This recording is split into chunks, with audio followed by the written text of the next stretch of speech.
Hello everybody, it's Peter with an I, S-T-E-W-A-R-T. In the previous episode, Nancy, Frank, and Joe experimented with their first phone by making a crank call. The outcome of this little experiment was horrible. This valuable life lesson would last them approximately 5, 4, 3, 2, 1. "Hey, I've got an idea," said Frank. "What's the number for the operator?" Nancy could have taken the time to explain to him that all he needed to do was press 0, but she knew from experience that it would take way too long for him to comprehend the instructions. She pressed it for him and waited for a reply.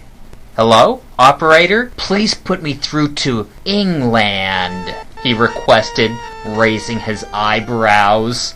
Nancy and Joe were excited. "No, nobody in particular, just anybody."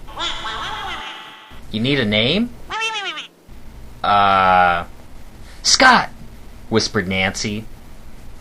"Scott," Frank relayed into the phone and waited to be put through.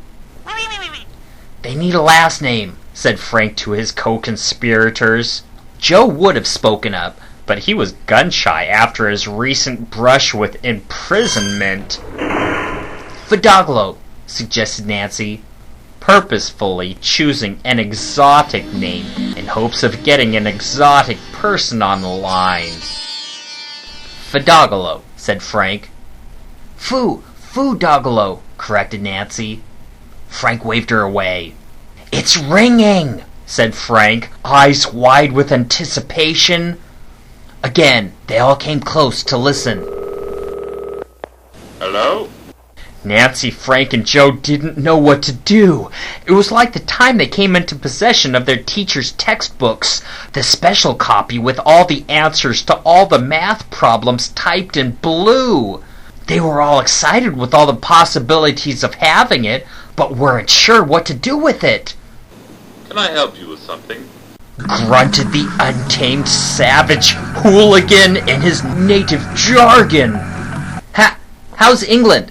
stuttered Nancy, who imagined the furry beast sniffing at the phone, putting their scent to memory. "Good one," whispered Joe. They waited to see how the exotic savage might respond. "England is fine." It responded. "Is it true that you drive on the wrong side of the street?" asked Joe, who was pretty worldly. "Yes, we drive on the opposite side of the street, if that's what you mean." Nancy, Frank, and Joe cheered, having scored. Joe punched in the air in magnanimous victory.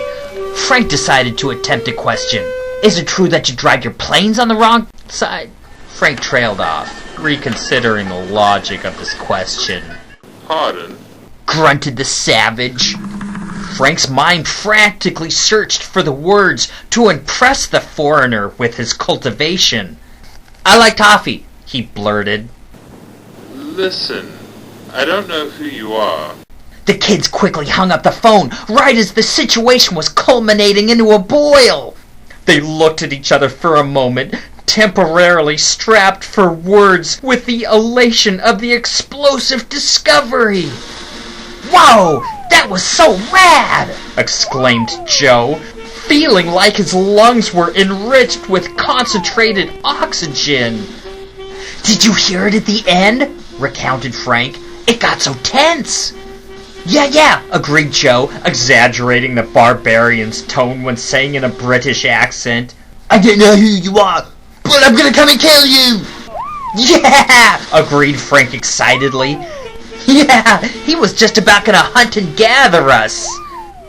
Scott Fidoglo, who was a savage, wild hooligan lurking in the jungles of Westminster-Kensington, along with his tribe of untamed, bloodthirsty real estate agents, never actually said he was going to kill them, nor did he explicitly say that he was going to hunt and gather them. but it's possible he would have if they hadn't hung up in time, which was a stone-solid, undisprovable fact. Pardon, mimicked Nancy, crossing her eyes. Pardon. What was that you said? Nancy and Joe were bouncing in their seats. Frank digressed. What does pardon mean?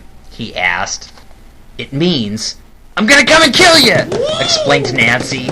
They all laughed, fresh with exhilaration from their recent long-distance adventure.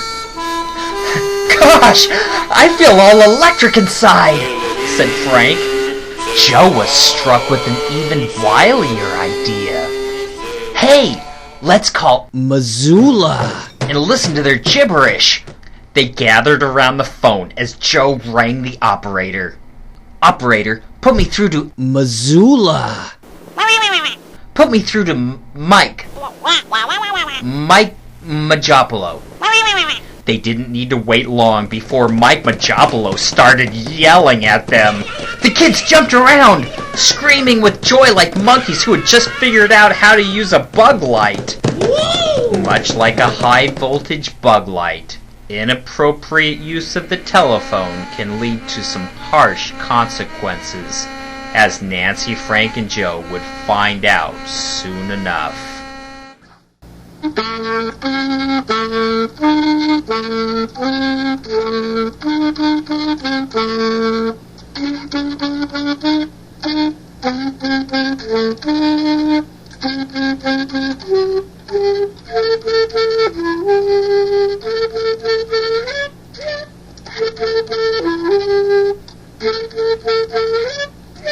Thanks for watching today's presentation, and don't forget to look up my podcast. Doesn't cost anything. Search for Peter Stewart, and don't forget the I.